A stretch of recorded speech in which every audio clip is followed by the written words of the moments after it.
Hello, friends, and welcome back to 2D Talks, the podcast where music and conversation come together. I'm your host, Aveline Schienke, and the three co-hosts joining me today are Adam West, Andrew Kales, and Braden McKellar.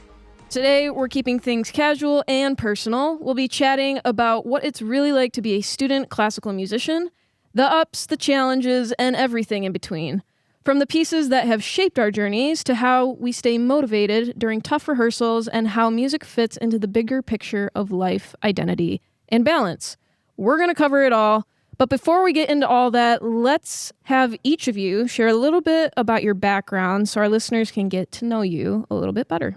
We'll start with Andrew over here. I'm Andrew Kales. I'm a violinist. This is going to be my 5th year at Grand Valley. Crazy. I've been playing violin since 4th grade, so whatever the math is on that. I'm in You're ancient. 16th or 17th grade now, so whatever the math is on that. I do a lot of things here. I'm the concertmaster of the orchestra, president of ASTA, the American String Teachers Association, our chapter. I've been in chamber ensembles. I'm in a jazz combo with Adam over there. Done some community engagement concerts. Been the assistant for the Grand Valley Piano Chamber Series. I'm a music education major, so I want to teach high school orchestra after this. All right, I'm going next. My name's Braden McKellar. I play viola in the symphony here at Grand Valley, and I'm a music ed major in going into my sophomore year now, which is weird, but yeah. I've been playing since 4th grade, so a long time now, but gonna keep going. I'm part of, like I said, the symphony here. I don't really do too much with GV fully other than the symphony, but I play in a couple chamber groups. I'm part of Fellowship of the String, which is a quintet that goes around playing less traditionally classical style. Then on top of that, I am part of ASTA. I don't have a big role like Andrew, but I am also part of that.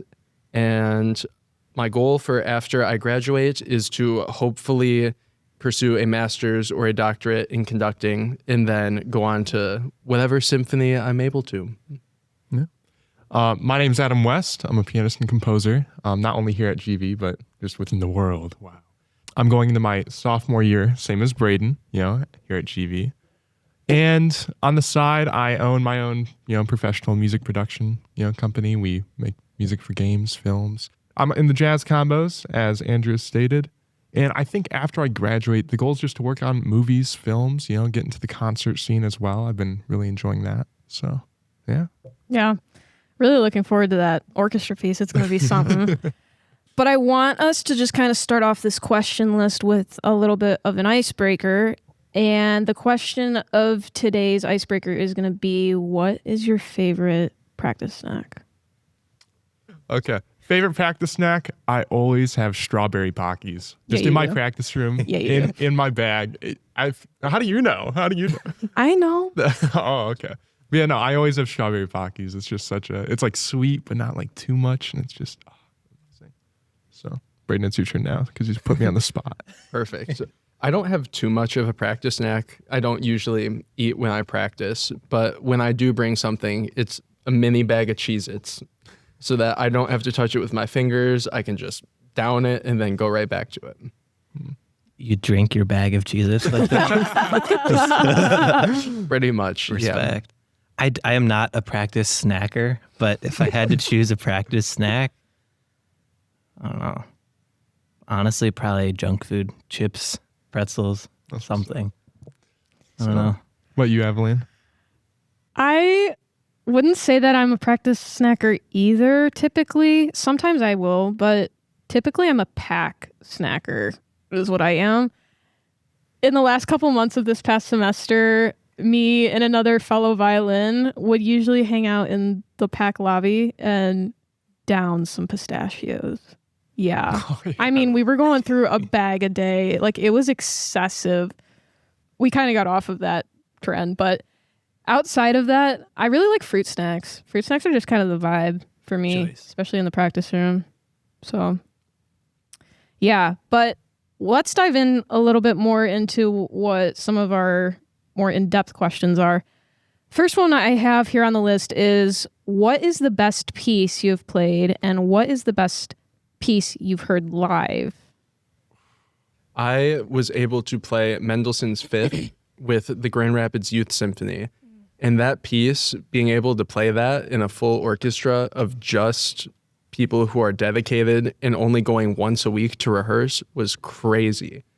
I mean, 2.5 hours a week doesn't seem like that much, but we were able to pull together that full symphony within like 2.5 months, which was a pretty big deal. And the best piece I've heard live is Liszt's Les Préludes. I was playing with the Grand Rapids Symphony in the side-by-side because the Youth Symphony is given that opportunity. And the second day, I wasn't playing on stage. I was just listening from the audience. But knowing how difficult of a piece it was and just seeing everybody else in the Youth Symphony be able to play that and how beautiful it was fun. Yeah, I think for me, the best piece I've played so far had to have been Brahms' Opus 118 number 2. So I was super proud of it. I loved it so much, put so much care in it, and I was lucky enough to play it for some professors, and they loved it. So I was very happy. I was very content with it. And then I had gone to Grand Rapids Symphony at one point and listened to Brahms' Violin Concerto. I don't remember who played it. You were there. I think you were there, Aveline. I might have been there. I just don't remember who. Yeah, I don't remember who played it, but I thought they played it flawlessly. It was good, bro. It was amazing. It was Yeah. peak. So I think that was the best piece I've heard in person. So In terms of playing for me, probably Tchaikovsky, Romeo and Juliet. I've played it twice. The first time was in the middle of COVID, 2021. We, for some reason, decided that while school was like half and half, like first half of the alphabet was in school 2 days a week and home 3 and vice versa, we worked on Romeo and Juliet for a whole semester, the winter of my senior year, and ended up playing it outside. It was like 90 degrees, I think, outside under a tent, but we did it. And then this past year at Grand Valley, we got to play it again, as you guys know. And it's one of my favorite pieces. I think I've written multiple essays on it for music history classes, and that's probably my favorite to play. In terms of hearing live, I was looking through my list of DSO purchases over the past 3 years, and I don't think I could say one for sure, but in recent memory, there was a concert that was Prokofiev First Violin Concerto, Shostakovich 10. That one's really good. I've noticed that I like sitting right up at the front in like row A, right in front of the violins, and that's typically the concerts I enjoy the most. So it's hard to tell, but most people like to sit like row O, like in the back of the floor. Not me. Get me up like row A. That's my favorite spot to be. It feels like you're in this violin section. So any of those, yeah. What number boarding did we play? 2. It was 2? B minor, yeah. Yeah, I would say boarding 2 was probably my favorite I've played with the orchestra. That or Dvorak 9. Dvorak 9 is just a banger. It's just cool.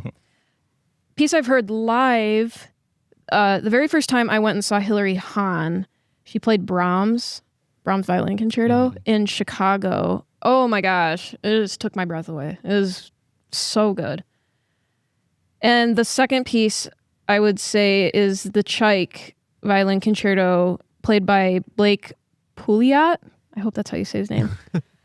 But he came to Grand Rapids Symphony a couple months ago, and he did an amazing job with the Tchaik Violin Concerto. I mean, I've never heard it been played that way. So good. Yeah. I remember you were freaking out about it. Oh, I and was. You were posting about it so much, and I was like, dude. It was incredible. I was like, people, if you were debating going to this concert, you got to go to this concert. Okay. It's a good concert. It was great. And he showed up in his super like black glittery outfit too. It was awesome. It was very soloistic of him. Mm-hmm. Next question I have is kind of more in depth about our individual lives, but how do you balance both music and life outside of music? It's a tough balance, so I'm curious as to how you guys would answer this. I think for me, music is kind of a part of my life. You know what I mean? And I draw from every aspect of my life when I compose, for example. And I never think that when I'm doing something, it's not a part of music. Say I go to the beach with friends and I have a fun time. Or like me and Braden just went up a 2.5 hour drive to Frankfurt just for a root beer float, right? Okay, It was just for a root beer crazy. float. Okay. I wouldn't say that like that has nothing to do with my music now, because it's a happy memory that I can draw from and use, you know, or if I'm playing a sad piece, I can draw from something that, you know, tragic that happened. So I don't know if I really balance it. I just more kind of coexist with it. You know, it's kind of like a lifestyle. That's real. So I've been talking about this a lot, especially today and over the past episodes that I've been recording. There's a difference between music students and other students at university. When you're a music student, you constantly have to practice, and your performance is evaluated constantly every day, all the time. Whereas if you were a business student or a health student, not hating on them or anything, but they don't have to constantly be up to date all the time. It's, oh, I have to study for an exam that's coming up or something like that. But that exam is our everyday in a sense. And when it comes to balancing, I mean, it kind of boils down to how do you balance trying to live that perfect life, you know, because you're always on guard and it's like, okay, is it good enough? Is it good enough for my lesson? Is it good enough for me to play an orchestra? You know, all the things. And I think something that I've had to realize, especially while being here, is you have to, even though that is true, you still have to make time for yourself. And you have to make time for not necessarily being happy, because music is always like, you're doing your passion, right? But you have to make time for things outside of music. I think that's really important, because at the end of the day, music is always going to be something that you love and enjoy, but there has to be that extra something that you can just go to and just say, I'm going to take a break from this for a minute and I just need to chill out, because it could be like, I'm not getting this fingering. I'm running it over and over again and it's just not coming together how I want to do it. And there has to be that thing. I mean, for me especially, it's pickleball. Get some music friends together, get a gang going, and boom, we're off to the courts. Enjoy the nice day outside. You know, there just has to be that healthy balance, especially for musicians. And I think it's also hard as a student because it's your 24/7. So it's really imperative that you make time for that. Yeah, and one of the things and how you can do that is, I know, especially for me, Google Calendar is my best friend, especially during the semesters. And if I didn't schedule in when I'm going to practice, if I didn't schedule in when all my classes are and what I have going on, and schedule in time for me to not be doing music, it wouldn't happen. So there just has to be that balance in life. And I think it's really important that students do that, because otherwise you'll get burnt out and you'll just lose the love for it, you know? So that's something I think that's really important with balance. I think to add on to that, like, I feel like not when it comes to practice, like when you get to university, you usually schedule your practice times. You're like, I'm going to do it between this class, and I'll take an hour here, you know, and you're always worried about when to practice. But when it comes to free time, people are usually just like, oh, well, I guess I have 2 hours free. And then they think they're going to use their free time, but then they're like, I could just practice. Right. Why don't I just practice more? You know? And, you know, you had mentioned pickleball. I know we all schedule like going out and doing pickleball with everyone. You know what I mean? I think like even Pablo, you know, one of our professors would love to join that, you know? So Yeah. I do think it's good not to only just schedule time for yourself, but also friends. Oh, you know? yeah. Because, you know, you got to schedule time with friends. Like I out of nowhere, this is not what you should do. You know, went on that trip with Braden, you know, I hit him up. I called him. I was like, hey, what if right now we drove 2.5 hours away, got a root beer float and came back? And he's like, sure. Yeah. But if you schedule that time too during the school year, that'd be nice. And I see nothing wrong with the spontaneous trip to the original A&W. That's a great idea to me. Dude. And another thing I wanted to say too, right, is that I think when it comes to the difference between music and like medical students, for example, right, we kind of have this, we do have this constant pressure, you know, of like, we have to be good every day. Why we have to do good in front of our peers so we don't seem like we're falling behind. You know, our professors will hate us if we do bad in a lesson all the time. You know what I mean? And I think the difference is that we have like more of a constant type of thing going on. And medical students have this like really big thing all at once. Like they have all that compact. You know what I mean? So, and it's a different type of pressure. You know what I mean? They study for hours and hours and hours. And we're over here being pressured like, I didn't practice my 20 hours of my, violin rep today, freaking out, So it is just a big difference. And I think it helps that at the end of the semester, we're able to kind of look back on it and be like, wow, I kind of like got stuff done and people didn't hate me for it. And like, it's all kind of going well. You know what I mean? So. That is the hardest part is the schedule, isn't it? Because where most other students have like 5 classes a semester. Wait, how many classes do you guys have last year? Like 7. Well, I'm not the right person to ask. Yeah, not you. No, I mean, Too many. On average, I'd say like 8 or 9. Yeah, or yeah. 10, For right? sure. As music majors. Yeah. That's the hard part is like when we have to spend our time practicing, that's when other people would be going to the gym or going outside. So it's just an extra couple hours a day that we have blocked out that other students don't have on top of the 1 credit classes that we already have. Yeah, it's so weird for music because it's like, okay, the credits for your classes are supposed to correlate to how long you're spending on them outside of class as well. You know what I mean? And when it comes to music, that is completely untrue. You know what I mean? So you'll have like 8 classes. There'll all be 1 credit for some reason. You know what I mean? And then you're spending like 20 hours outside of the class just to do them all. It's just, I don't know. It's just a lot of time. So Music nerds are just on a different level. But in terms of doing other things besides music, pickleball really has been great for us. We're going to have a music building pickleball league probably at some point Let's this get it next year. going. Let's get it Let's do going. it. I'm also on the water ski team. I'm guilty of not spending that much time with the water ski team, but at least in September at the beginning of the year, I'm usually gone for tournaments on the weekends, and that's something else to do. And if anything, if I did spend more time with them, it's a group outside of music that I could do more stuff with. I just haven't. Yeah. But yeah, other things are really important. Yeah, for me, I'd say that I didn't plan out my time whatsoever last year. So I would end up, I have lessons on Mondays. Viola Studio has lessons on Mondays, right? Sunday night, I would be up until 3 a.m. practicing, thinking that I still wasn't prepared enough. And then I just keep going and it would spiral. And that was almost every single Sunday. So I've finally come to realization that, if I don't practice until 3 a.m., I'm probably going to have a better lesson, even though I may not feel as prepared because I have more sleep. I planned out that time accordingly to actually do the proper things for my body. And then outside of music, I think that, like all of us have been talking about, having something outside is definitely something to do. Like pickleball is really good. I personally teach Taekwondo. Today I tested for my 4th degree master. So bravo. thank you. Snaps? Thank you. Snaps, yes. So I'm hoping to hear back on that soon. But I block out time to practice Taekwondo, teach Taekwondo. I am going to be running our Hudsonville location starting in August. Wow. So I Nice. need to start Good for planning you. for that. Thank you. And planning my practice time accordingly, time to do homework. So it's going to be rough, but Hey, we're going to get through it. And we're going to get through it together. oh yeah. But I like that you brought up the thing about sleep, especially with me. I'm always going to the extreme. Andrew's nodding his head over there. He knows all too well. Like staying up until like 2, 3 in the morning practicing.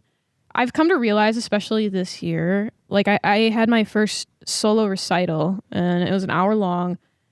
Super stressed about it because it's like you have all this orchestra rep, you have chamber rep, then you have solo rep. It just all, like in total, that's like 20 pieces that you have to learn in one semester. And especially if you're in a leadership role like we are in orchestra, it's like you have to be on your game. Day one when you come into orchestra. Not that you shouldn't be, but it's like you really have to have it all pulled together and you have to have the knowledge of what the orchestra is doing and you just have to know all this stuff. So it puts that pressure on you. And I feel like I especially felt that pressure this past semester because of my senior recital. And then I had quite a difficult chamber piece I was also working on with some other students. And it's a challenge. It's a challenge to find the time. And I often found myself staying here at Haas until super Undisclosed time. late hours of the night. And it's just not good for you. And it's not good for your body. And I came to realize that even though I knew what I needed to do to like get it done and like, okay, you need to run this part and you need to get this part down. I understood that, but it got to the point where it's like, okay, I need to draw the line on what time I stop practicing, because like you said, your sleep, it affects how you play and stuff, and it affects how you physically am able to do stuff. And I mean, this past semester, I was getting like 3-4 hours a night for multiple days in a row. And it just puts stress on your body like no other. And you just don't feel good. And it's just terrible. And eating. Make sure everyone's eating and making time for food. But yeah, it's really important to take care of yourself, especially as a musician, because most of the times it's just like, oh, that just falls to the wayside and we'll deal with that later and it's fine. But it's important. You got to take care of your body. I mean, if you don't, whoosh, downhill from there. I mean, I don't know. I think it's crazy how many people stay in the PAC so late. You know what I mean? Like, we'll have PAC nights. It'll be like 1 a.m. and everyone decided they're done with practice and work. We'll just then be playing cards in the PAC lobby at 1 a.m. You know, we have class at like music theory at 8 a.m. the next day or something crazy like that. You know what I mean? I mean, sometimes it's a fun time, but if you're doing it consistently, like every day, it's a problem. Yeah. I don't know. It's always crazy to me because I feel like for me, my music classes end around like 3. Like all my classes are done at 3. Then it's just practice, you know, and everyone will be in the practice rooms so late. Oh, yeah. You know, like I don't think I've seen really anyone take the time to just go home and like sleep. I've seen everyone in the PAC super late at night. Then they're in there super early in the morning being like, oh, I'm so tired. I got no sleep. Oh, I was practicing this for like 7 hours and I still can't get it. You know what I mean? Yeah. So that's how you know it's time to take a break. Yeah. What was the worst performance you've ever had? I have many. I can go first. Yeah, if you want, yeah. Go for it. They've both been the same issue. I think it was my second or third semester I was here. I transferred to Grand Valley, for those that don't know. Second or third semester here, and here at Grand Valley, we have a thing called Student Recital Hour. Mm-hmm.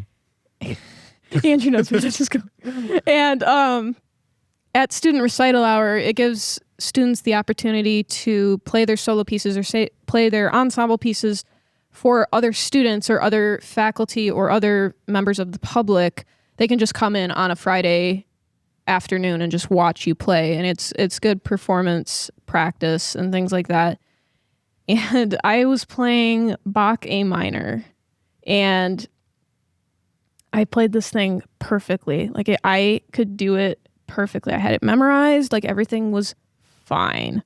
I walk out on the stage, gone. Everything is gone. So I just start playing whatever. I mess up right in the middle of it, and the memory just goes. Most fearful thing you can have as a musician is that you just stand there in mid-silence and it just falls apart. And that's what happened to me. Oh my gosh, this is the worst thing in the world. And I was like, it was only like my second semester here. So all these freshmen had just come in and this was like their first time hearing me play. It was so bad. I had to turn around to my pianist. I literally stopped playing, like mid-piece. Stopped playing. Room was silent. I go, oh, I'm sorry. I turned around to my pianist. I said, can we start here? Yeah. Start playing. And then I go, oh, I'm sorry again. Start playing. So I had stopped mid-performance, had to restart. Afterwards, my professor was like, yeah, I don't remember if she said it in my lesson or in the studio class. She was like, yeah, and just so you know, like she was saying this to the general public, don't talk during your performances. And I was like, oh gosh, that was totally aimed towards me. But it was so terrible. And then people now have come up to me and have said, oh yeah, that was my like first experience hearing you, and I always thought you were a terrible player because that was the first time I had heard you. But now like you're fine, like you're good, but just in conversation they just say that to me, and I'm like, oh, that's great. I'm glad everybody knows that.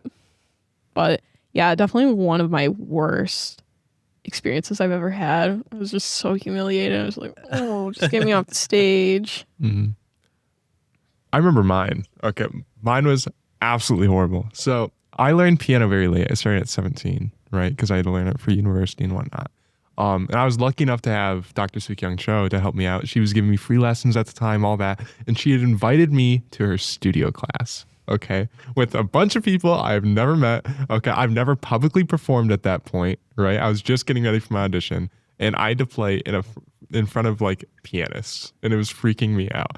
And so I get in the studio class. I am sweating bullets at this point. Okay, I am so nervous. Okay, I walk up to the stage and I go to play my Chopin, and it's this super fast waltz, right?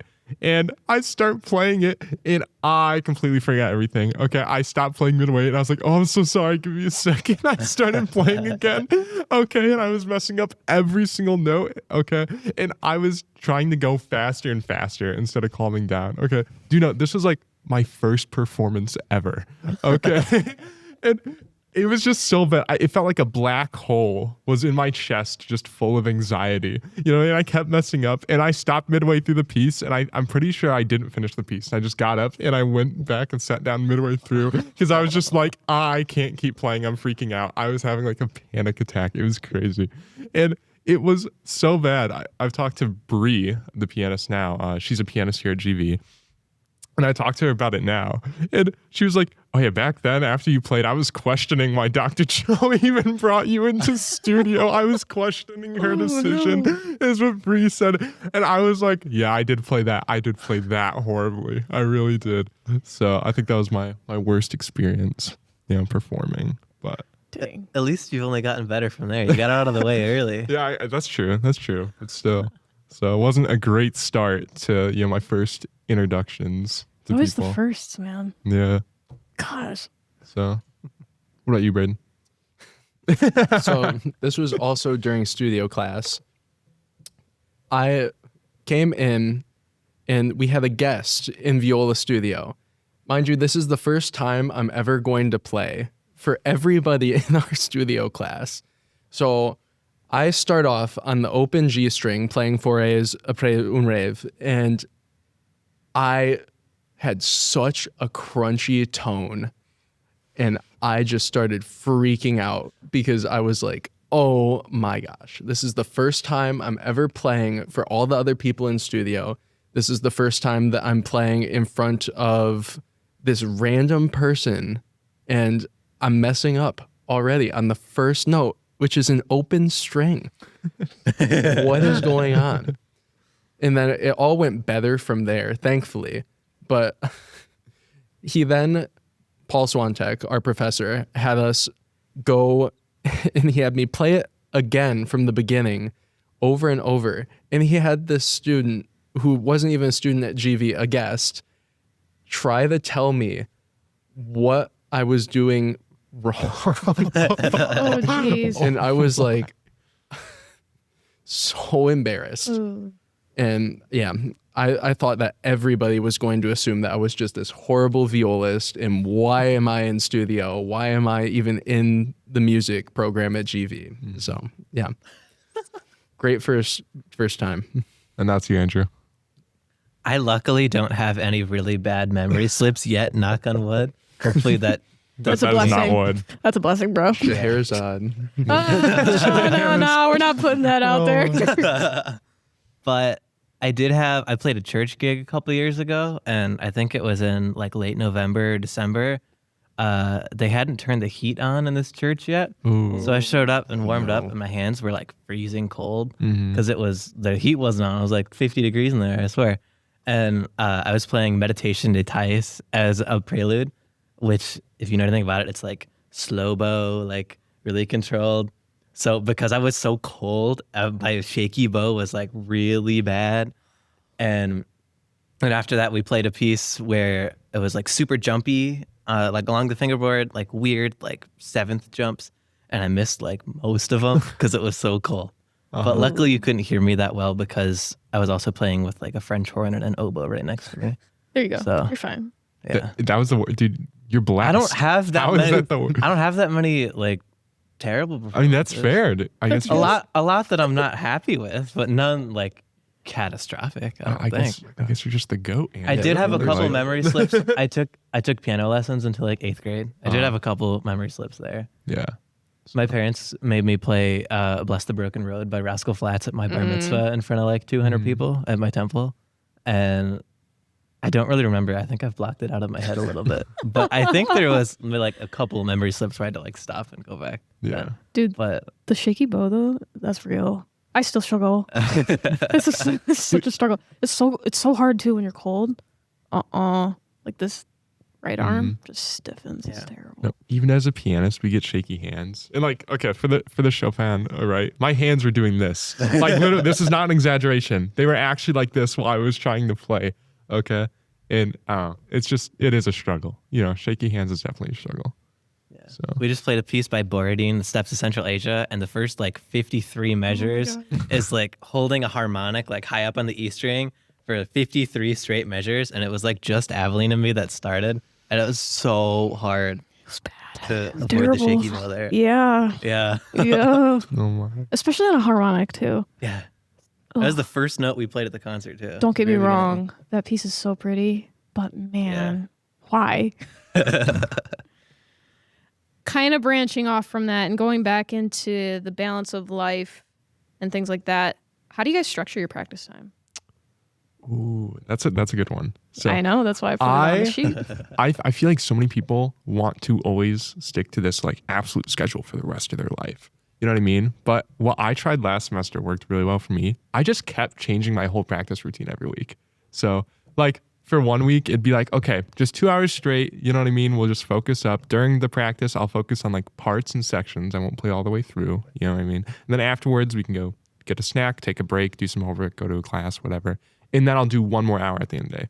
Or I tried this 1 week and it was very fun, but I could never do it consistently. And it's where you would play for 15 minutes or like 20 minutes, stop, go switch to another practice room or something, reset up, good situation, and then start practicing again on a different part. Okay. And it just kind of lets your mind reset, you know, and let you stay focused. Because I mean, I feel like the human brain can only stay truly, truly focused for like 20 minutes, 3 minutes or something. I remember seeing that somewhere. Who knows? We're not scientists. We're music students. So that's not our job. But like, I think just when it comes to practice, you have to be really efficient with it, you know, and you can't just do run throughs for yourself all the time, you know, because it'll set up this precedent of like, oh, you're very calm and in a practice room. And then when you go on stage, you'll freak out. So I don't know. But what about you, Braden? I'll go next. I think that the biggest thing for me is always starting with scales at this point. Because coming into my freshman year, I hadn't known many 3-octave scales, if I'm being honest. Like, I just never worked on them. And then my professor, I came into lessons and he said, okay, by the end of semester 1, you should be able to play all of your 3-octave scales, major and melodic minor, all the way through, no questions asked. Couldn't do it by the end of semester 1. I got close, but then semester 2, my midterm was for studio class. I came in and we all played our 3-octave scales together. So it was a very interesting experience, but it did definitely help. And going on a rotation with that, just to work on intonation, doing like 5 scales a practice session, just starting out with that to calm down, keep your mind centered, and then going into your rep, just working through it slowly, figuring out spots you need to work on. And as you get closer, kind of building it up, making sure that you get full runs, but also if you mess something up, making sure to mark it and go back. I in the past have been very guilty of the thing where you just play parts over and over again because they're fun and pretend like they're going to get better without slowing them down and doing pattern work with it and everything. But because I've had so much rep to learn the past like year and a half, that like I realized that doesn't work. So I've needed to really be more efficient because I wasn't getting the results I wanted. So like Braden, starting with scales or open strings is also a great thing for me. I feel like if I get a really good warm up in like 10 to 15 minutes before I really dive into repertoire, it just like sets the tone for the rest of the practice session. And if I jump straight into repertoire right at the beginning, I don't sound as good as I do if I get a solid warm up. So I usually shoot for like I think it's like 2 hours a day is what I was averaging last year. Like an hour in the morning and then at least an hour at night somewhere. That's fair. Yeah. I started staying here pretty late last semester. There was times where I was get here at like 9:30 to practice, then practice to like 11:30 sometimes. Yeah. So Which debatable if that's a good strategy, but I it seemed to work last semester. I guess everyone does have their own strategies and preferences. So Yeah. Yeah, starting with technique is always a good warm-up. Particularly for me, Shradiak exercises have been a good warm-up to get the hand frame in place, especially for me because when I was first learning violin, I didn't really do a whole lot of technique. I did do like 2 octave scales or whatever, in high school, and I did do 3 octave scales, but nothing to the extreme level like you have at undergrad. And I kind of regret that because it's not really my fault because I just didn't know, but if I would have had like Shradiak exercises or would have gone deeper into thirds and all the other types of things with scales, I feel like I would have progressed farther than where I am now. And I feel like I wouldn't have to relearn things that I've already made into a habit, especially my left hand, my hand frame. My hand tends to sit pretty low, which I've found out through being here at university. Like I would have never have known that. But something that I've been using is Shradiak to really start getting my hand frame back to where it needs to be and things like that. If you're really curious in different techniques and things that you should be getting into, whether you're a high school student, college, graduate, whatever, check out the Dr. Letitia Japp episode that I've recorded. She goes into a lot of depth about where you should be starting as a high schooler with technique lessons, especially for violin, and then how it progresses when you go into college and what things you should be implementing. Definitely check that out and give it a listen if you have the time. But yeah, I think starting with technique, especially when you're coming in cold to a practice room, right? It's kind of hard to start the piece you're playing and just just going at it. I mean, some people probably do, but I feel like especially for strings, it's a lot harder because like vibrato and stuff, like that's hard cold. I don't know, that's just a me thing, but it's hard cold and just the movement of your fingers is just like, it's just not there. And doing technique before you actually do your piece, it helps you map, it just kind of gives that refresher that you need from the day prior. Just get in that mindset. And if you're doing scales, it gets you in the mindset of what key your piece is in, Especially for strings, like you said, because all of our playing is like kinesthetic and by feel and by muscle memory, it's like so important to warm up because your fingerboard could feel like totally different one day if you go in cold, as opposed to, sorry, Adam, but the piano where the notes are always the same spot. I was gonna. No, I feel like I answered the question badly before. Okay, so I guess for me, I don't start with necessarily technique. Like I feel like some pianists start with scales and arpeggios just to kind of warm up their hands. But before I even go into the practice room, what a pianist showed me is you can take your hand and you stretch it all the way out, and then you bring it down like this, and you curl in, and then you like curl out like that, just to get the fingers warm up and get the muscles moving. And then when I get in the practice room, I usually just play like I jazz improv. I just do some jazz improv, do some like runs or something very basic, just like playing a little something very basic. I feel like that wouldn't work for violin, obviously, because it's not a piano. The notes aren't going to be in the same place they always are. I don't play violin though, or viola, so I would not know. And then after that, just practicing pieces, after you do the warm up, after you're kind of getting your fingers and all your motor functions going, and not ever running through them. I make it apparent to never run through pieces while practicing unless I'm playing for someone, because I don't want to kind of like get it in my mind that, oh, this is how it feels like to perform it, in front of no one, So I always want pressure whenever I fully perform the piece. But also to add on to the like technique stuff and practice time, right? I feel like pianists practice a lot more. And I feel like some instruments can't practice like infinite amounts, like trumpet. Their lips get tired. They can't practice for hours and hours and hours. Or like, I feel like with your guys' string instruments, like your fingers probably get hurt, is what I would imagine, or build crazy calluses or something like that. That's what I would think. But for piano, it's like, if you're hurting, you're doing something wrong. That's kind of, so that's why we're like, oh, well, we'll just keep going. Yeah. And then if you start hurting, you're like, oh, I'm doing something wrong. I need to keep going and fix it. So. Yeah, no, if something's hurting for us, there's a problem.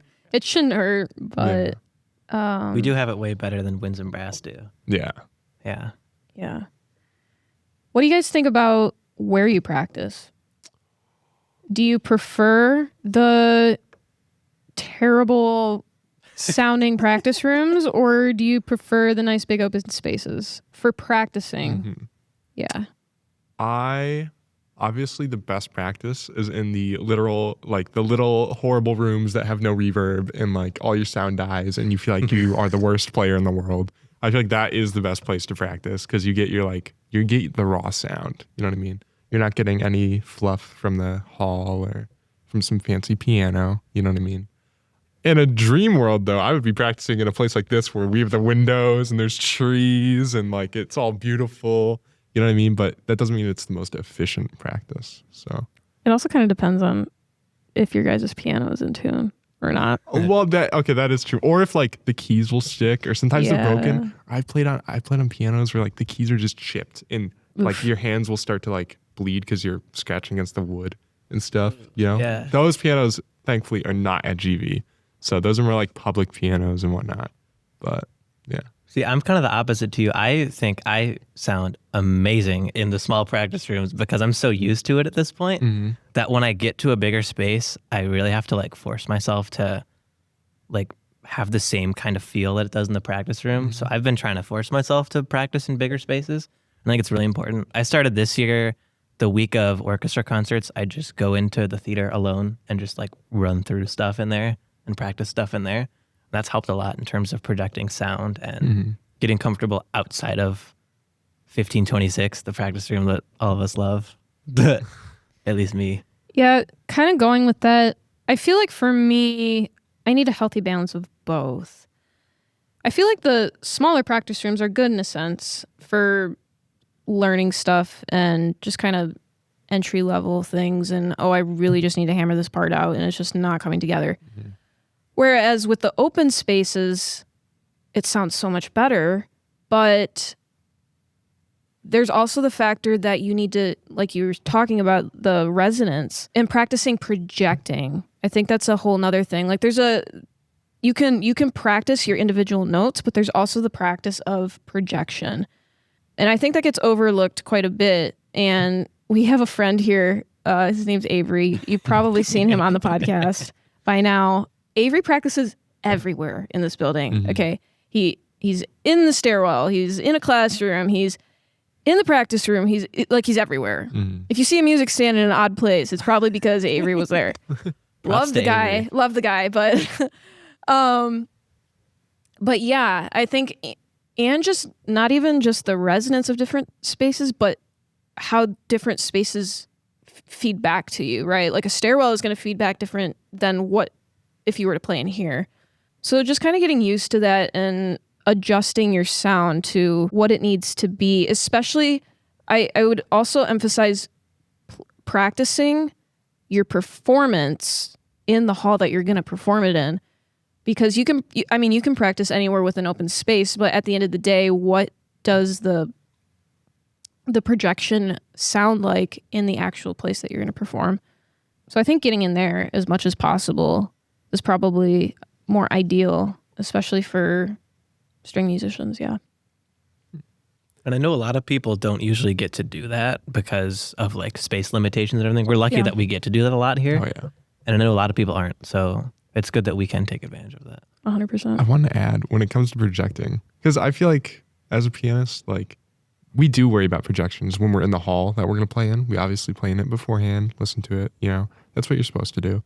I feel like another thing that we don't really think about is like with piano, we're never playing on the same instrument. We're always playing on some random instrument that could be out of tune, or the C key is stuck, or like, why are the bottom three keys like not there? You know what I mean? Or something weird, or the pedal is just squeaky, or oh, the high end on this is a bit too low. You know, all these problems all the time. So I feel like pianists might be used to adjusting more because we literally have to for instruments. Well, I do understand when it comes to string instruments. Like if you guys, Aveline, if you played his violin, like your brain would probably explode. Is what I've heard from string players. Like, Yeah, you know, it's totally different. yeah, I know. Totally different. I know people freak out about it. And for me, I can't understand that because I'm like, oh, it's just another piano. You know what I mean? It's like, whatever. I can play on any piano. But I feel like for you guys, it's like another violin. This is a whole new instrument, you know? Or like it takes an adjustment period. And I just don't understand that. And it's crazy how like when soloists break strings, they just grab the next violin next to them and they just pull it off flawlessly. Yeah. It baffles me. I'm like, okay, you got some serious talent, dude. Shout out Ray Chen. Yeah. Yeah. I'm probably weird for this. And it's partially because I didn't want to come to PAC to practice all the time when I was first starting out as a freshman. So I would go back to my dorm room in between classes and I'd put on a practice mute and I'd practice muted in my dorm room. And then whenever it wasn't quiet hours, I would just practice unmuted. So late into the night, I would be practicing in my room. During the day, I'd be practicing in my room. I'd rarely ever come to a practice room or practice in an open space. But when I started to come more and more, I feel like I enjoyed practicing in the bigger halls because whenever you practice in a dead space, you don't really have that sense of where do I want to project to? How far do I have to make my sound go? Because it's completely different even from like CDC versus SVS. Like SVS, you don't have to project as far. So when you are playing fortissimo, you can get it a lot easier than CDC where you have to fill so much more space. Yeah. So I think definitely taking the bigger spaces is my preference. Do you feel like you were less distracted practicing here as opposed to in your room? That's my problem is when I'm at home practicing, it's so hard to like actually get my violin out and practice because my Xbox is over there and my computer's over there and my phone's right here and it's hard to stay focused. For me, I feel like I practice so much in my room in just weird spaces like that in my house, and I didn't get as distracted just because I had that space away and I wasn't worried about if anybody walked by and's just staring in the window at me, you know, because that has happened a few times. Yeah. Yeah. And you don't realize it. And then randomly you get this feeling that somebody's watching you and you just have to stop to look and double check. And then when they scamper away, it's always very interesting. But yeah, personally, I enjoy practicing in my room. I feel like it's definitely not for everybody. I mean, like, Adam, I don't know how you would practice piano in your room other than if you have a full 88 key keyboard. But, Which I do to be fair. But even then, like a keyboard is not the same as a normal piano. It does help. Like it's not like for Bach, you could practice Bach and be fine. But just like stuff with pedals does not work on a keyboard at all. Yeah, I don't know. I don't think I could practice in a room. Plus, I like the spaces being separate, you know? I associate the practice room with just practice, not like snacking, not eating, not having fun, not playing Marvel Rivals. You know what I mean? Not like anything like that. You know what I mean? So it's just nice to kind of have it be its own space, you know? But I can understand if, you know, that's what you're used to. It works for you. You know, that's just not what I'm used to. So also, one thing, because you mentioned it, so I play on two violas, actually. Oh. I have one that I play gigs with, and then I have one that I play for solo rep with the symphony, all of that. And they both sound completely different, like you said, but especially for viola, because the sizing can be different too, how far out my hand has to go. Like my one viola is 16 1/4, my other 16 1/2 inches. So the amount of space that my arm has to travel, it's not insanely large, but it's noticeable to the point where I'm like, okay, I have a gig coming up that I can't play my good instrument on. I should probably practice to make sure that I can play this other instrument and I don't look like a fool at this gig. That's real too. Yeah, it really does matter. And you wouldn't think that just by looking at it. It's like, oh, it's the same instrument. Yeah. But it really does matter, which is wild. for pianists, though, we have to check out the place beforehand. Because if we get there and the piano is horribly out of tune or it's broken or something like that, it's a tragedy. Of a friend who went to this retirement home to play. Well, I think it was. We haven't started that. That was you my guys. solo. Oh my god! And it was Bree's piano, right? It was like two quarter tones or something. So what happened is it was a nursing home, right? Yes. We showed up at this nursing home for the community engagement project. Love the project. Have nothing bad to say about the project, but we just showed up at this nursing home. And the person who had vetted this nursing home was like, they had sent out people to verify that the pianos were all working and fine and whatever. They came back and they said it was fine. So we're like, okay, no worries. Nobody had been there for, I don't even know, weeks, months to check on this piano. We get there, what was it? A half step flat? It was a half step flat. It was a half step flat. The entire thing was a half step flat. And you were playing Bach, right? Uh-huh. I was playing Kabalevsky violin concerto, and oh my gosh, we had a bassoon with us too, and two bassoons, and we're like, oh my gosh, how are we gonna tune to, we have to change A flat, tune to A flat. How are we gonna tune to A flat? So we're like, we can't do this. We were freaking out. Oh my gosh, we were freaking out, and so we run back to the nurse's station or whatever, and we're like, hey, we really can't play on this piano. Is there any chance you have a keyboard or anything lying around? They had how many octaves was it? It was missing a couple 1 or 2 octaves from the top and the bottom. So it was the middle 4 octaves. Oh my gosh. So we have our pianist, Bree again. She's playing on the piano. And my Kabalevsky, the piano is hardcore, da da da da da. And you could just see the piano, the keyboard shaking. and then the piano professor keeps overarching with her arm, turning up and down the volume to add in dynamics because there was no pedal. There's no pedal either. So it was a complete disaster. But I mean, we found fun in it. I mean, it was a valuable experience of what can happen. Yes. And there's a video of Andrew and Bree playing his Bach. Because the very beginning is in unison. It's a major triad, and it was because the piano was a half step off. It was totally wrong. Yeah, it was crazy. We have a video of them playing with the half step off piano and his perfectly in tune violin. Oh my gosh, it is the funniest thing to watch. I'll have to show it to you guys sometime, but yeah. So it's just different. Instruments are just different, and you may not realize it, but it's wild the amount of impact they can have. I want to transition now to the next question, which is, how do you define success for yourself? Kind of a deep question, but I'll take a crack at it really quick. So, especially coming from Taekwondo and teaching there, success for myself isn't as much if I completed everything I wanted to, but if something good happened when I was doing whatever I was doing. So during a practice session, maybe I didn't get through everything, but I worked on enough that I got better intonation. My bowings were a little bit cleaner. Maybe I got the tempo up 10 clicks instead of 15, right? For Taekwondo, especially teaching, and I know going into music ed, it's going to be a little bit different, but I feel like if I accomplish something where my students gain anything, whether it be for their personal life, for their music, for their skills, throwing a kick, as long as they get something out of that, I take that as a success for me. Yeah, I mean, I kind of agree with that, right? I mean, the success isn't everything went right, I think for me, it's you learn something. It's just learning anything.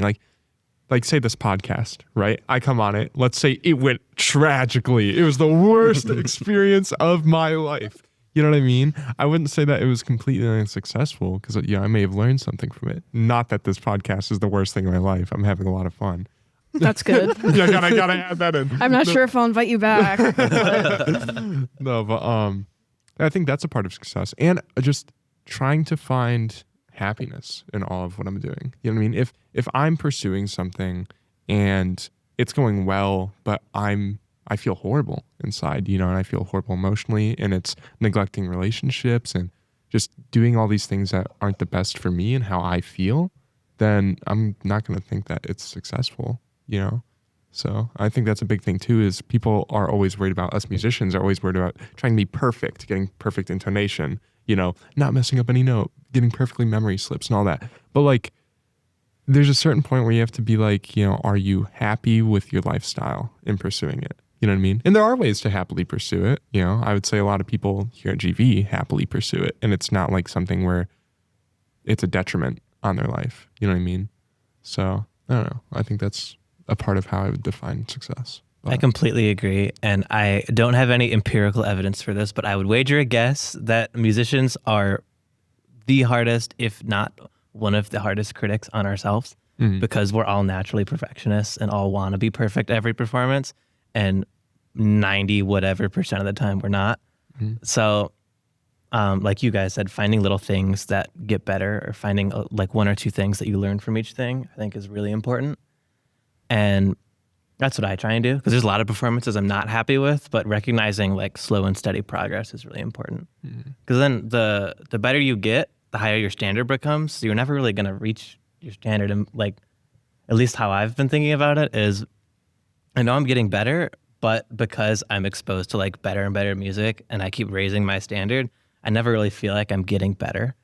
But finding things where they actually are getting better every time is important to not feel like defeated at the end, you know? yeah, and it's kind of like, it helps you be content with where you're at. Not like that you should be complacent. You should always want to get better. You know what I mean? I feel like, you know, you should always strive to improve and strive to get better at your instrument or your craft, or even if you're not a musician, whatever you're pursuing, you know. But at some point you got to realize that, like, you know, you got to enjoy what you're doing and you have to find contentness in it, you know. Like, I'm content if I had a bad day and I could only practice for like 30 minutes to an hour, you know what I mean? That's fine. At least I practiced, you know what I mean? Or if I had a really good day this day and everything went well and I learned so much, and then the next day I only learned one thing, you know, that's okay. You know, you just got to kind of accept it and be happy with it, or else it'll go down this rapid volcano of Pompeii and everything will blow up and PAC will turn to stone. But I also agree with all of that, but I also think it's a matter of identifying what you need to be successful. Kind of going back to my example of when I did student recital hour, had that huge memory slip, right? And I mean, that's something that's happened with me before. And I asked my professor about it, and I'm like, I can play it perfectly. I can play this piece perfectly. I know the ins and outs of this piece, but I can't, for some reason, I just can't do that. Why can't I do that? And we dived into it, and it was more of a technique thing, and not necessarily working on muscle memory, but actually memorizing all of the fingerings, all of the, like, she asked me, she said, Aveline, can you tell me, without looking at this page, what the fingers are for this section? Just start fingering it. I couldn't do it. I know how the piece goes. I know how to play it. I can play it on my violin right now, but I couldn't just finger it. And she's like, you need to just sit down and just look at all of these sections, section by section, and just look at them and not rely on muscle memory, but actually dive into these and, you know, figure it all out. And that really helped me. And by the end of the semester, I was able to play the piece fine on stage for the violin recital. I think it was one of my best performances I've ever had. And it just goes to show that once you identify what you need to be successful and you really work towards it, you will be successful. You just have to put in the effort and you have to just do it. Yeah. Next question I want to jump into is, what is your favorite quality of your instrument? And does your instrument have a name? I think this was Braden's question. Yeah, this was my question. So why don't you start it off? There's a very specific reason. So I was looking for a new viola my senior year, the summer before my senior year, I guess would be the proper way to say that. And I went around to Detroit, I went to Grand Rapids, I went to Chicago.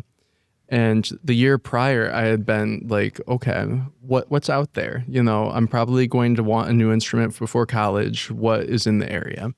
And I found this viola, and it said, viola made from barnwood. And I was like, what would a viola made from barnwood be like? And then miraculously the next year we were driving around Chicago and ended up at that shop, and it was still for sale a year later. So I played it and I loved it, and I was like, oh my gosh, I need this instrument. So I took it home and I played on it in front of my professor, and he said, you know, this is a really good instrument. If you really like want it, then you need to just go for it, and then this will be your instrument probably for the rest of your life. And I said, okay, I think I'm willing to do that. So I came back to the shop, paid for it completely. And my favorite part about it is it has these accents on it that the luthier put in on purpose to make it look like it was still from the barn. And it's just these little black stripes, and it looks really nice. It also is quirky because instead of being flat, it has a big bump underneath and on top. So the fingerboard, normally, I mean, it's supposed to be the fingerboard and then the upper bout, or not upper bout. I can't think of the term right now. But on my instrument, the fingerboard's like right up against the wood. So that's always been a concern, but it hasn't touched yet. So I can only hope that it never gets to that point where I need to have the fingerboard moved. And I did name this instrument. His name is Barney because he was made from a barnwood. So yeah, I love it. Nice. So, oh, me? Oh yeah. See, this is a bit fair, okay? Because I don't have an instrument I take everywhere. Okay. My favorite part about my instrument, right, is the fact that it's polyphonic. I mean, like full on polyphonic. I can play like orchestra rep, simplified orchestra rep all by myself, you know, and it makes me so happy. And I want to rub it in all your faces because you're all string players. But I think that's my personal favorite part, you know, especially it helps me compose. You know what I mean? As you can imagine, like I can play all these different parts at once and fully imagine it. So when it comes to naming pianos, okay, that'd be a lot of names. You know what I mean? I mean, I'd have like a family of pianos bigger than Loud House, you know, if I just was naming every instrument. So, but there is a piano here in GV that the pianist did name, and it's called Martha. And it's this like 7.5 foot or something concert grand, you know, it's a Steinway D, I'm pretty sure. It's this beautiful, amazing light instrument. It's called Martha. Don't know how it got its name at all, but that's what we call it. So I guess that'll be what I call my instrument is Martha. Martha's so ubiquitous in this building too that even the professors in official emails started calling it Martha. Yeah. Like Dr. Scott for the concerto competition last year sent out an email that specifically mentioned Martha being on stage instead of the Steinway or the piano. Mm-hmm. It's Martha. Oh yeah. No, it's iconic. That's great. So, my instrument does not have a name. I'm in the process of debating whether or not I want to go and buy like a much nicer violin, which we're actually going to do some violin shopping in a month or so in Chicago. But my favorite quality of it, I think there's nothing better than strings, especially violins, like super high up, like playing a lot of fortes, like double forte, triple forte, really loud and like really going for it. That's my favorite type of music is when it's just like super loud. That's why I love like all the Shostakovich symphonies and all the symphonies where it's just like stupid loud the whole time, because I love the sound of all strings going crazy like that together. And for violin, especially at least, I love like how playing double stops, like lower register feel, like on the G and D string. I don't know what it is about it, but Aveline's savoring the lowest notes we have, which is not that low compared to viola at least. But I love how low double stops sound. You're just sitting there like, I hate double stops. I played them in all my pieces last semester. I could never play a double stop again. I have a vendetta against double stops after last semester. Guys, I kid you not, every single piece I played had rhythmic double stops and it sucked. But I mean, hey, it was part of the process, you know. As a musician, you kind of just got to do it. What was hilarious is you begged me not to put double stops into the quartet I was composing. So Aveline was the violinist for a piano quartet I was composing. And when I asked her, like, what do you absolutely not want? She's like, if you put a double stop in it, I will not play it. And I was like, okay, I guess I won't. And I got to a point where I'm like, I really want to put a double stop in it, but I know that you wouldn't play it if I did. So. Oh my gosh. What you should have done is just made like a extra final copy and then sent it to me the day of the performance with one double stop in there. Just to really tick you off a little I would have bit. hated that. But yeah, for me, kind of the same thing with like lower register. I really like how the violin just rings with that. I also think it depends on the strings that you have. Depending on what the expense level of strings that you have and the quality that you have, it brings out different resonance in your violin, your viola, your any string instrument, really. And something I've always liked about my violins specifically, I always grew up on dominance, just because it's always just like, oh gosh, if I buy new strings that are a completely different brand, am I gonna hate the way that they sound? And it's like $100 for like, I mean, we're the least expensive strings over here, but I mean, it's still $100, you know, you don't want to just waste it. I haven't found strings that I don't like. I will say that. What do I use right now? Right now I use Evas. Those work great. Adam's just here. I'm like, what is all that? Right now I use Evas. I'd like to try, what is it, Infeld? The Thomas Pi? Infeld? Pi, yeah. The Pi one. I've been meaning to try those. I haven't bought them yet. But especially when you're like way, way up on the edge of the fingerboard, I feel like my violin does just a good job in general for the price that I got it at. It really projects well. But like Andrew said, we are going to go violin shopping, so see if I find a better one. But right now, my violin's name is and has been Bernie. In case y'all didn't know. Yeah, it's a high school joke. It's Bernie and then Bernie Sanders for short. For short. Yeah. Of course. It's supposed to be the other way around. It's intentional. I have a question. Yes, now. Adam. A very important one. Do tell. That might get asked in the future. Okay. How much do you guys hate pianists? Okay, I've heard so much not that you hate them personally, right? But just people hate pianists. I don't hate pianists. I don't have pianists. I don't Really? I actually like how you were saying with you can just do like an entire like orchestra in two hands. Mm-hmm. It's cool. I guess, yeah. But I feel like people hate on pianists because like they always need us, right? And Yeah. Okay. Well, that's See, I the knew it. one thing. I knew it. So she does hate That's the pianists. one thing where it's like, all right. All right. Well, I mean, Now we can start the talk. No, I wouldn't say I hate pianists. It's just kind of like, dang, sometimes I wish I could just play my violin without having to have a piano. Yeah. You know, we got some Bach in the house, but other than that, it's just like, all right.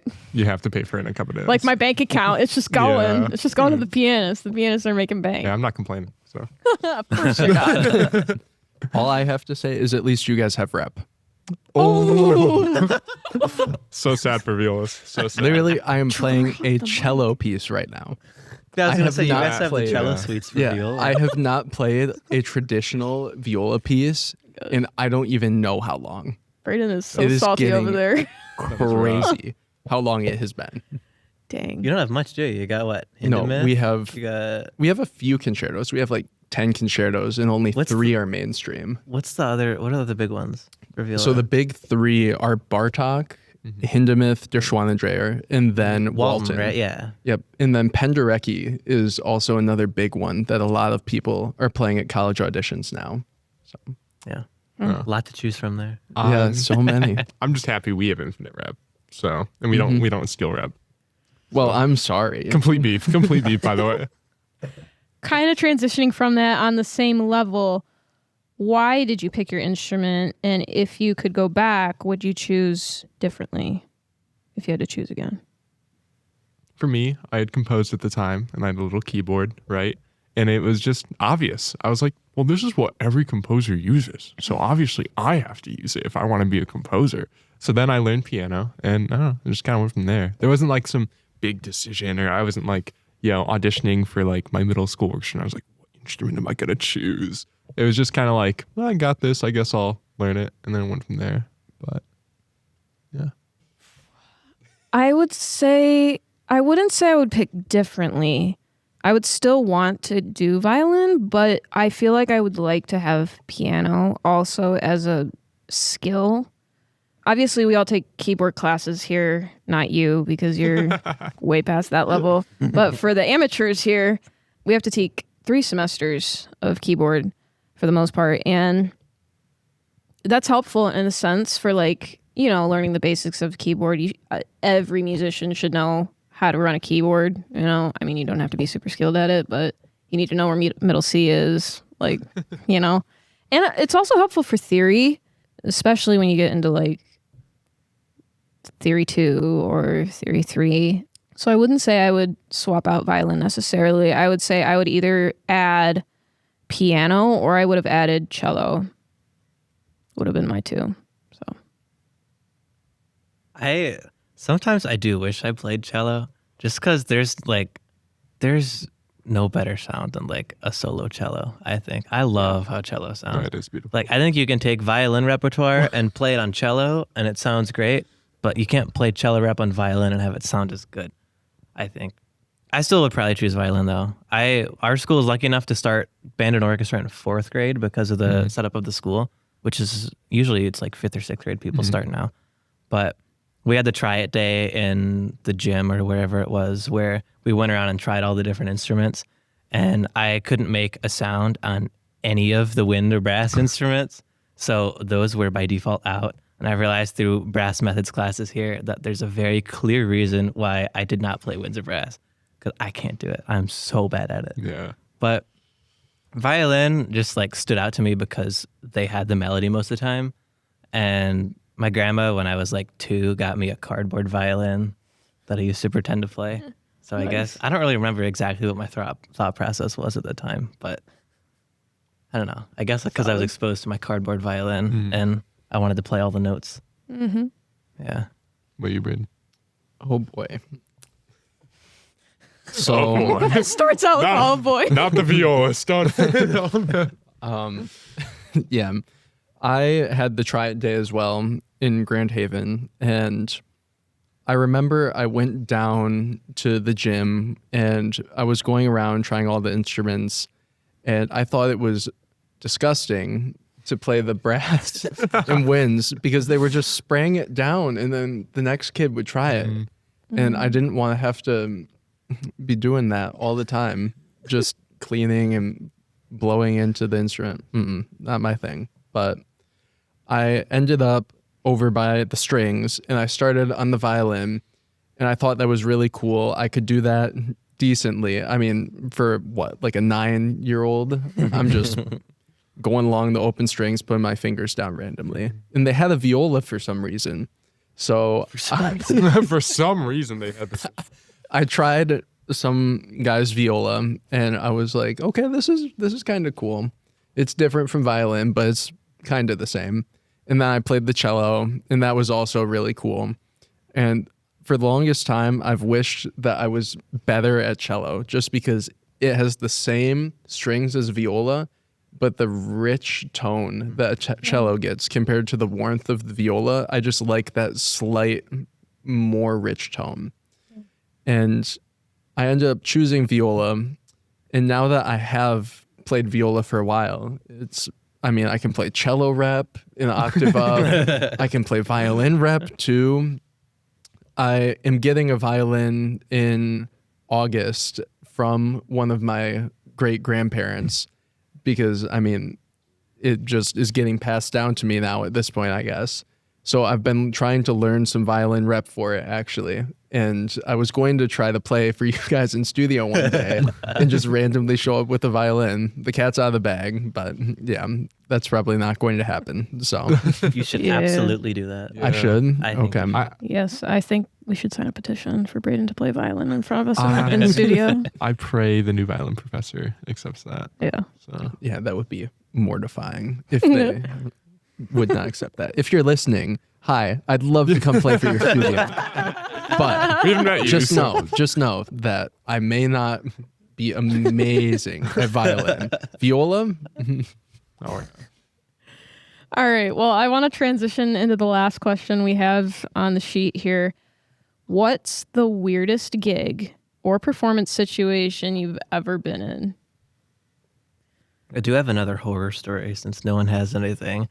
Still not a memory slip, but student recital hour, we were playing a piano quartet, and our good friend Matt DeRose, legendary viola player at Grand Valley, was playing solo right before us, and I was in charge of clapping him out. So I put my violin under my arm, put my bow down, started clapping him out, and my arm squeezed too much and snapped my E string as soon as I started clapping. And we were supposed to go out like 5 minutes after that. So I just scramble and find an E string to put on.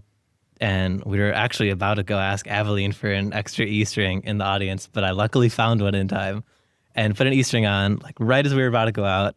So I was hoping and praying that it wasn't going to slip, and it didn't, and we were good. But that was also the same day as a professional recording session for an oboe concerto we did in orchestra. So It was the same day. Same day. I forgot about that. What a day. Yeah. I have a good one. I have a decent one, not a good one.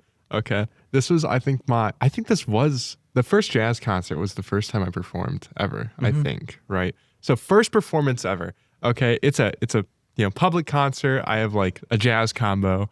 I'm the pianist. Andrew was in that. Yeah, you were in that for sure. He was the drummer. And that day it was goofy. Spent all the day practicing, getting ready, bunch of sound checks, all that. We're all in the back, right, messing around. I have this blue duck that we call PAC Duck.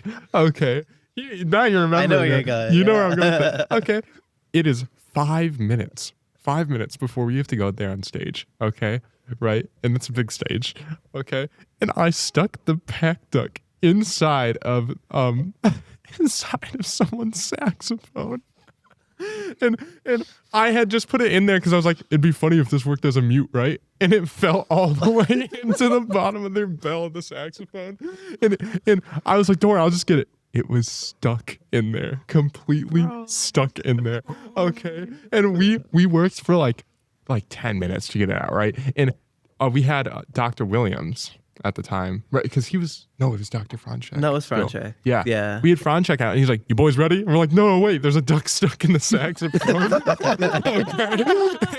And we're all sitting there trying to get it out. Okay. And this is my first performance ever. Okay. And so I'm like, no way, did I just sabotage this whole entire night, of the university jazz program? And I thought that was the worst of it, but everyone had mentally prepared me that day. They're like, oh yeah, only like 50 people show up to the jazz concerts. Like there'll maybe be at most like 100 to like the university's concert or whatever. We walk out there and the whole entire auditorium is full and there are 500 plus people just sitting there. Okay. People can't even fit in the seats anymore. They're standing up in the back, dude. And I was freaking out. I was like, this is my first performance. I prepared for 40 people. There are now 1 million in front of me, and I almost sabotaged it all. And what is happening? So yeah, I'd say that was like the weirdest or like craziest performance was like in my first, like that. So yeah. Is that the concert where you wrote blank on your sheet music because you were playing from memory? No, that was the next one. So what had happened was, well, I did the joke. I memorized all the rap, right? So I didn't actually need the sheet music. But I had came out there. What did I do? I can't remember what I did that concert. Oh, that concert I played upside down. But the next concert after that, people were making fun of me because they're like, if you didn't have any rep with you, then why do you have the music stand up? And so as a joke to kind of egg them on, right? The next concert, I brought out this huge sheet of paper and it just said blank on it. And then when we switched to the next piece, I had flipped it around or whatever.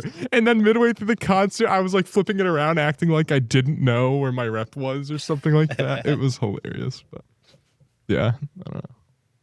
What about you, Bryn?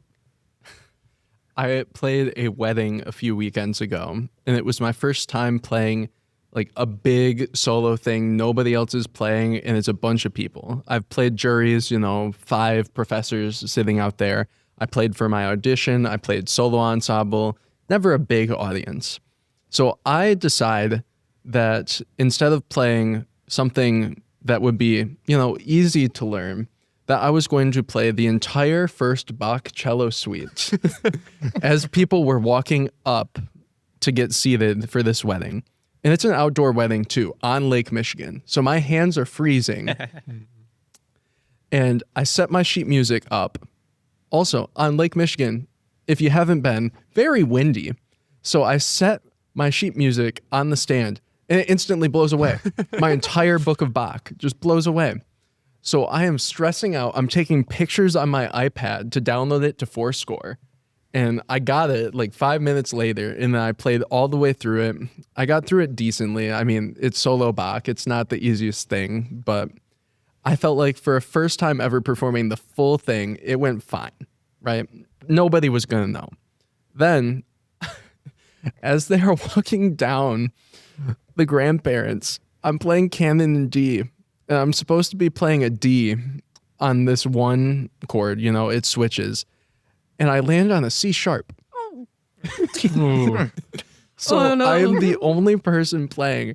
And I play a C sharp when it's supposed to be the tonic. And I was so mortified. I listened back to the recording and I just shut it off because I couldn't stand hearing that again. It was one of the most embarrassing things. Nobody realized somehow. But I mean, hey, that happened. So yeah, after that, for the most part, I did fine. Everybody complimented me on my playing, but that was horrible. That's wild. You did also say, because you had already told me about this, wasn't it like one of the most beautiful venues or places that you it was played at? really pretty. It's in, I think it's Whitehall. It's Michelin de Lodge, and it was right on the waterfront. Like they gave me a stage just to myself, and how I was looking, I could see out on the water when the wedding party couldn't. So as these people are getting married, I'm just sitting back here like this. I'm looking around, looking out at the lake. And then I realized I have to start playing again. And I was like, oh, sweet. Just put my instrument up, got right back to it. But that was a really nice venue. Yeah. Dang. I haven't really had a terrible experience gigging, but I think it was a day or two before a concert, like the symphony orchestra concert. I was in the practice room. I literally had just got out my bow. Okay. Literally had just got out my bow. I placed it on the string. I didn't even slap it or anything. And the tip just went. Psh.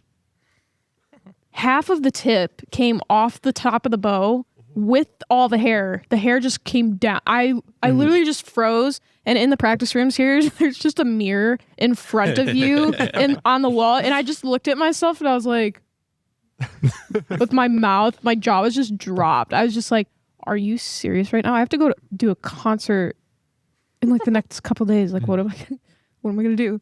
Luckily, I had a spare bow, so I was just hanging on to that. But, dude, it's terrible. And we now have a picture of Aveline staring straight at the mirror in that practice room, holding the bow up with a straight face like this with no hair on it. Yes, it is. It's an iconic photo. Yeah. Good photo. But that is pretty much going to wrap up our talk for today. I'd like to thank all three of you for being a part of this episode and sharing your insights and experiences. I know I had a lot of fun, and I'm thinking you guys did too. So, Oh, yeah. if you or someone you know would like to be featured on Tootie Talks, feel free to DM me on Instagram at Tootie Talks Podcast or email me at tootietalkspodcast@gmail.com. Be sure to follow us on Instagram and subscribe to our YouTube channel to stay up to date on all things music, from guest highlights and upcoming episodes to the behind-the-scenes content and performance clips. We're passionate about reaching as many musicians as we can, and you can help us do that. If you enjoyed this episode, share it with a fellow musician, colleague, or friend, whether it's someone in your ensemble, your studio, or someone who would appreciate these conversations. Every share helps grow our community. Thanks again for tuning in to Tootie Talks. Keep the music playing, keep the conversation going, and we'll see you on the next one.